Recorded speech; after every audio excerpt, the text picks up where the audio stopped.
यीशु में मेरे सभी युवा साथियों, आप सभी को जय यीशु। मैं आज आप लोगों के सामने बुलाहट के विषय में अपनी बातों को रखने जा रहा हूँ। पिछला सप्ताह वर्ष का दूसरा रविवार, जिसे हम बुलाहट का रविवार भी कहते हैं, हमारे लिए अपने बुलाहट पर मनन चिंतन करने का एक अवसर था। वहीं के दो वचनों को लेकर मैं अपनी बातों को रखूँगा और यह बात विशेष रूप से उन सभी युवा भाई बहनों के लिए है जो अभी परीक्षा की तैयारी कर रहे हैं और परीक्षा के बाद अपने जीवन को प्रभु की सेवा कार्य के लिए समर्पित करने की योजना बना रहे हैं। बुलाहट क्या है? इसका तात्पर्य क्या होता है, जिसे हम अन्य शब्दों में शिष्यत्व कहते हैं, जो प्रभु की सेवा कार्य के लिए अपने आप को समर्पित कर देते हैं। इसका तात्पर्य यह है कि हम अपने दैनिक जीवन में ईश्वर की प्रेमपूर्ण उपस्थिति को खोजते हैं, उसकी तलाश करते हैं और उसका प्रति उत्तर देते हैं। यहाँ पर साफ साफ शब्दों में मैंने कहा कि ईश्वर की प्रेमपूर्ण उपस्थिति को खोजना, तलाश करना और उसका प्रति उत्तर देना है। हम जानते हैं, जब ईश्वर का विधान मनुष्य के जीवन में पूरा होता है तो ईश्वर अपने पुत्र को हमारे बीच में भेजता है, उस मुक्तिदायी योजना को हमारे बीच में पूर्ण करने के लिए। और प्रभु लगातार 3 वर्षों तक घूम घूम कर ईश्वर के राज्य की घोषणा करते हैं और उसकी घोषणा करते हुए वे मनुष्यों का सहयोग पाते हैं। निरे मनुष्यों का सहयोग ईश्वर के राज्य की घोषणा के लिए उन्हें मिलता है। अब वही राज्य की घोषणा करने के लिए यीशु और ईश्वर हमें बुलाते हैं कि हम उसी स्वर्ग राज्य की घोषणा करने के लिए अपने आप के जीवन को प्रभु में समर्पित करें। समर्पित जीवन जीने के लिए सबसे बड़ा कार्य होता है अनुभव का। यदि हमारा अनुभव प्रभु के साथ में अच्छा होता है, गहरा होता है, तो हम उसकी बुलाहट को पहचानने लगते हैं। सामुएल के ग्रंथ अध्याय 3 वाक्य संख्या 3 से लेकर 19 के बीच में हम सामुएल की बुलाहट के बारे में पढ़ते हैं कि सामुएल को जब उसकी माँ मंदिर में सौंप देती है, वहाँ पर छोड़ देती है प्रभु के सेवा कार्य करने के लिए, तो प्रभु अपने कार्य को करने के लिए उसे बुलावा देता है। प्रभु उसे कहते हैं सामुएल सामुएल। वह प्रभु के संदूक के सामने सोते हैं और वहाँ से उठकर एली के पास जाते हैं और कहते हैं, महोदय, क्या आपने मुझे बुलाया है?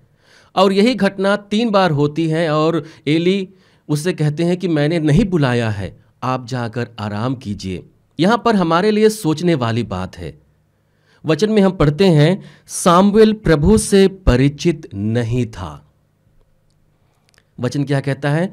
सामुएल प्रभु से परिचित नहीं था और परिचित नहीं होने के कारण में उसके साथ में उसका कोई भी अनुभव नहीं था और इसी कारण से वह प्रभु की बुलाहट को समझने और उसका प्रति उत्तर देने में असमर्थ था। जब एली को पता चल जाता है कि ईश्वर उसे बुला रहा है, यह ईश्वर की योजना है, उसे बुलाहट मिल रही है, तब वह कहता है कि जब अगले बार प्रभु तुझे पुकारेंगे तो कहना, हे प्रभु बोल, तेरा सेवक सुन रहा है। और जब तीसरी बार सामुएल को प्रभु बुलाते हैं तो वह इन्हीं शब्दों के साथ में वह प्रभु को स्वीकार करते हुए उसका अनुभव लेता है। और हम आगे वचन में पढ़ते हैं, जहाँ पर वचन कहता है, सामुएल बढ़ता गया, प्रभु उसके साथ रहा और उसने सामुएल को जो वचन दिए थे उनमें से एक को भी मिट्टी में नहीं मिलने दिया। जैसे जैसे उसने प्रभु को स्वीकार किया, अपने अनुभव को गहरा किया, वह प्रभु के लिए समर्पित हो गया, वह ईश्वर की योजना के लिए समर्पित हो गया। और यही कारण था कि हर समय, हर क्षण वह अपने जीवन में ईश्वर की योजना को पूरी करता है। और इसलिए हम कह सकते हैं कि बुलाहट का तात्पर्य यह है कि अपने दैनिक जीवन में ईश्वर की उपस्थिति को खोजना, उसको ढूंढना, समझना, जानना और उसका प्रति उत्तर देना। जैसे कि मैंने पहले कहा था कि जो शिष्यत्व है वह अनुभव के द्वारा प्राप्त होता है, और इस अनुभव को किसी भी सिद्धांत के द्वारा या किसी भी प्रकार के स्पष्टीकरण के द्वारा हम सिद्ध नहीं कर सकते हैं। यह एक व्यक्तिगत अनुभव है जिसे हम ईश्वर में प्राप्त करते हैं, और जब उस अनुभव को लेकर हम अपने जीवन में आगे बढ़ने लगते हैं तो ईश्वरीय योजना हमारे जीवन में पूर्ण होती है। हमारे सामने एक बहुत अच्छा उदाहरण है जिसे हम संत यूहन्ना के सुसमाचार अध्याय 3 वाक्य संख्या 35 से लेकर 42 के बीच में पढ़ते हैं। यूहन्ना बपतिस्ता अपने साथ रह रहे शिष्यों को यीशु के बारे में बताता है, और जब शिष्य यीशु के बारे में सुनते हैं तो उनके बारे में जानने के लिए वे लोग प्रभु के पास आते हैं। प्रभु उन्हें पूछते हैं कि तुम क्या चाहते हो, तुम किसे ढूंढ रहे हो? तब शिष्य कहते हैं कि प्रभु आप कहाँ रहते हैं? प्रभु प्रत्युत्तर में कहते हैं, आओ और देखो। यह प्रभु का निमंत्रण था अपने अनुभव को उन शिष्यों के साथ साझा करने में। और जब प्रभु अपने अनुभव को उन शिष्यों के साथ साझा करते हैं, वे प्रभु को भली भांति जानते हैं। वे प्रभु की बुलाहट को स्वीकार करते हैं। ना केवल प्रभु की बुलाहट को स्वीकार करते हैं, बल्कि एक माध्यम बनते हैं अन्य लोगों को प्रभु के साथ और प्रभु के सानिध्य में लाने का, जैसे हम सुसमाचार में आगे पढ़ते हैं। तो यहाँ पर दो मुख्य बातें हमारे सामने हैं। पहली बात है कि शिष्य बनने के लिए हमारे पास अनुभव की ज़रूरत है। हमारा अनुभव जितना गहरा होता है, प्रभु के साथ में हमारा रिश्ता उतना ही मजबूत होता है। दूसरा महत्वपूर्ण बात है कि हम किस प्रकार से दूसरे लोगों के लिए माध्यम बन सकते हैं प्रभु का अनुभव लेने में। हम लोग सामुएल के ग्रंथ में पढ़े, जहां पर नबी एली सामुएल के लिए एक माध्यम बनता है प्रभु के बुलाहट को स्वीकार करने के लिए। वह उसे स्वीकार करता है, अपने जीवन में उसे अंगीकृत करता है, और प्रभु के कार्य को वह अपने संपूर्ण जीवन में पूरा करता है। हम संत यूहन्ना के सुसमाचार में हम पढ़ते हैं, जहां पर यूहन्ना बपतिस्ता, जिसका अनुभव गहरा था और जो प्रभु के विषय में साक्षी दे रहा था, वह अपने शिष्यों को उस अनुभव को प्राप्त करने के लिए एक माध्यम बनता है और शिष्यों को उनके पास भेजता है। हम में से भी हर एक लोग एक माध्यम है। कहीं ना कहीं हम प्रभु के उसी अनुभव को एक दूसरे के साथ बांटते हैं। आज जरूरत है कि हम अपने छोटे भाई बहनों और नवयुवक युवतियों को हम प्रोत्साहित करें, हम उन्हें उत्साहित करें उस अनुभव को अपने जीवन में गहराई से प्राप्त करने के लिए, उस अनुभव का हिस्सा बनने के लिए, और उस अनुभव को लेते हुए अपने आप के जीवन को समर्पित करने के लिए। जब यूहन्ना अपने शिष्यों को प्रभु के पास भेजते हैं तो प्रभु का बुलाहट उनके लिए मिलता है और वे पूरे दिन उनके साथ रहते हैं। यहाँ पर रहना शब्द का तात्पर्य बहुत गहराई है। रहना शब्द हमारे लिए अपने रिश्ते को, अपने प्रतिबद्धता को, अपने प्रति उत्तर को गहराई में लेकर प्रभु के साथ जोड़ने से है।